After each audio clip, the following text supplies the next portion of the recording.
Welcome to Civics and Coffee. My name is Alicia, and I am a self-professed history nerd. Each week, I'm going to chat about a topic on U.S. history and give you both the highlights and occasionally break down some of the complexities in history and share stories you may not remember learning in high school, all in the time it takes to enjoy a cup of coffee.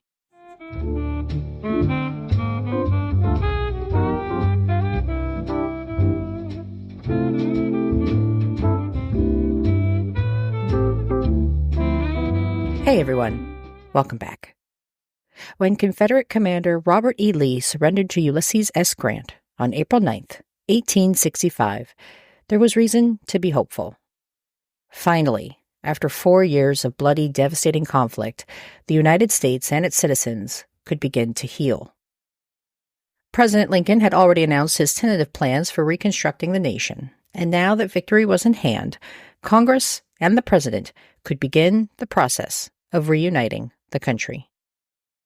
The belief and hope in possibility throughout the United States was quickly replaced by immense grief when just 5 days after the surrender at Appomattox, President Abraham Lincoln was assassinated by John Wilkes Booth.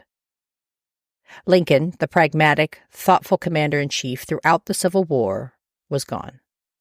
His successor, Andrew Johnson, now faced the task of figuring out how to stitch the nation back together and how to best incorporate newly emancipated men, women, and children. This period in United States history is known as Reconstruction. While some scholars debate the time frame, most historians agree that Reconstruction lasted from the end of the Civil War in 1865 to 1877.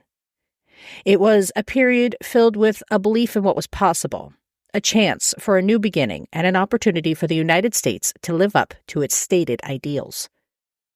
Although there were some significant advancements, Reconstruction fell short in many respects, uncovering just how far the country still had to go. There are so many interesting and troubling pieces to Reconstruction that I think it would be hard to cover everything in a single episode. Instead, I've decided to treat Reconstruction much like I did the Civil War and dive into specific people, events, and themes of the period. But before I do that, let's get a sense of exactly what Reconstruction was, shall we? So, this week, I am providing an introduction to Reconstruction.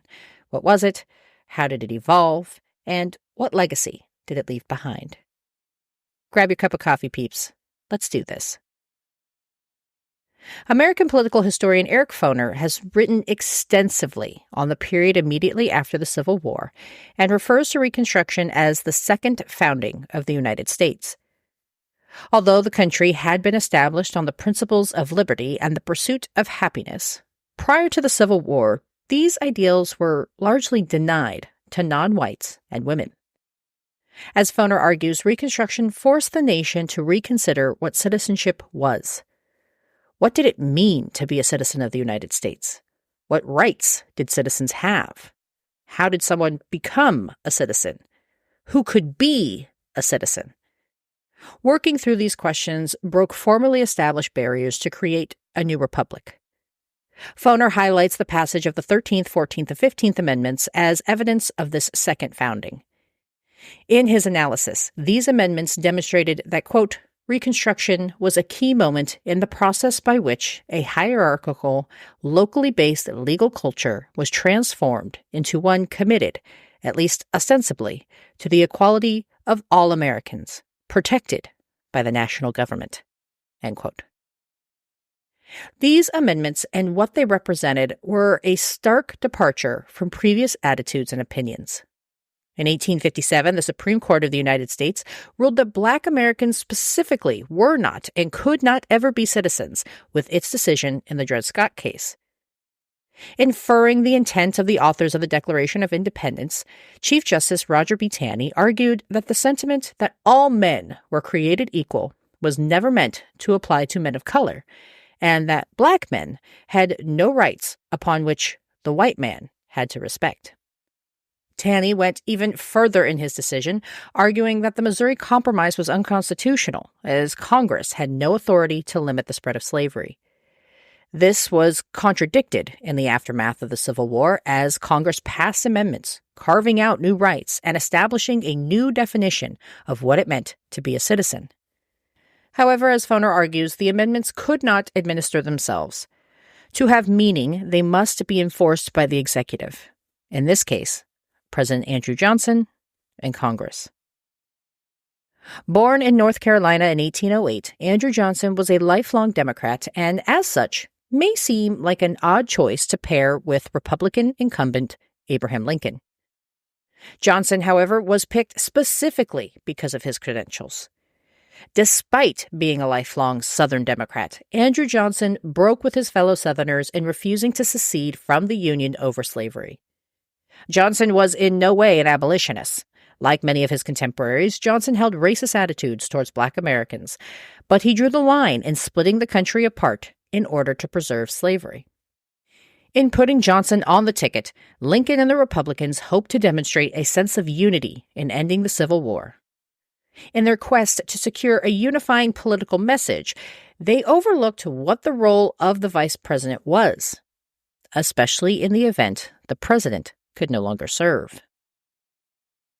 Sworn in the same day Lincoln passed away, Johnson had a monumental task ahead of him in trying to navigate exactly how to restore the country.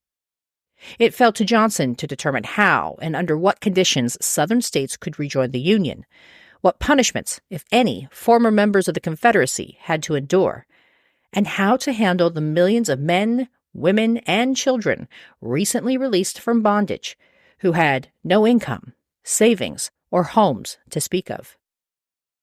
Johnson's failure to adequately address these issues only exasperated tensions, clearing the way for Ulysses S. Grant to become president in 1869.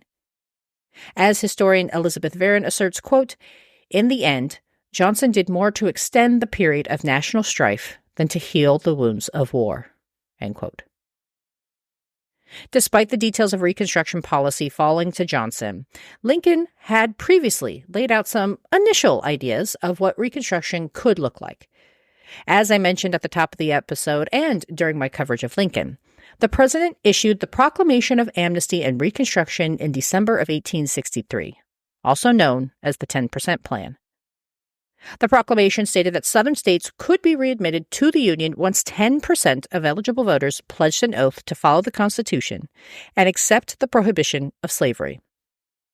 Lincoln's proposal also included a provision returning property, except for slaves, back to members of the Confederacy, largely making them whole. Written in the midst of war, Lincoln's plan was a starting point to try to hasten the end of the conflict and secure white support for his Emancipation Proclamation. Lincoln knew more compromise would be required as Reconstruction moved forward, but his plans, as early as they were, did not seek to be punitive of the South. Despite his overtures, the Confederacy refused to accept the terms, as it meant accepting the end of slavery. While Lincoln's proposal received widespread support, his conciliatory approach angered some members in Congress, who felt Southern states should pay a higher price for waging war against the Union. For them, securing 10% of the population in a simple pledge to provide allegiance to the United States was not enough. In 1864, two members of Congress introduced their version of a Reconstruction plan. Named after the authors, the Wade-Davis bill required that 50% of a Confederate state's white male population take a loyalty oath to the United States. Those taking the oath also had to swear they never aided the Confederacy, and only after securing the requisite number of oaths would former Confederate states be allowed to write new state governments and rejoin the Union. The Wade-Davis bill enjoyed significant support, and Congress passed it, only to have Lincoln refuse to sign it, killing it with a pocket veto. In the southern half of the country, Reconstruction made clear the underlying class distinctions that operated just underneath the surface before the Civil War. The planter elite, now devoid of millions of dollars worth of human property, begrudgingly accepted the end of slavery. But that didn't change their belief about the status of Black men and women as nothing more than a source of labor. For poor white Southerners, emancipation represented a new threat in the labor market, and for them, nothing could be worse than being on the same level as their Black neighbors. This resentment and hatred manifested itself through pervasive and extensive racial and political violence, as most clearly demonstrated through members of the Ku Klux Klan. For both elite and poor white Southern residents, Black Americans were still less than, and they sought out extreme measures to keep them that way. And for Black Americans, Reconstruction meant an opportunity to figure out what freedom meant for them. For many, the most important aspect in securing freedom was access to land. Land meant they could build their own homes, plant and cultivate crops to support themselves and their families, and participate in the local economy on their terms. But just how were they supposed to access this land? They had no income, no savings they could draw on to purchase a plot. Would the federal government step in and distribute former Confederate land? Provide a method of financing land ownership that mirrored the Homestead Act? It all remained unclear and undefined. Reconstruction also offered the first chance for Black Americans to participate in electoral politics as representatives in state houses across the country and in Congress. For many Black Americans, Reconstruction meant they had access to the franchise for the first time and could exercise their voice and how they wanted the future of the country to look. Their attempt to enjoy this new political freedom was met with swift and overwhelming violence and efforts by white elites to reinstall the previous power dynamic of the white ruling class. Despite the initial strides for political and economic freedom, the efforts at the quote-unquote second founding of the United States during Reconstruction still failed to incorporate women and Indigenous Americans. As the country debated and retooled what it meant to be a citizen, women and Indigenous Americans remained on the periphery, barred from inclusion into discussions about voting rights. Indigenous Americans who had lived and made their homes on the land for thousands of years were excluded from the 14th Amendment, establishing the concept of birthright citizenship. It did not matter that they had been and continued to be born on U.S. soil. They remained excluded from the rights and privileges granted to citizens.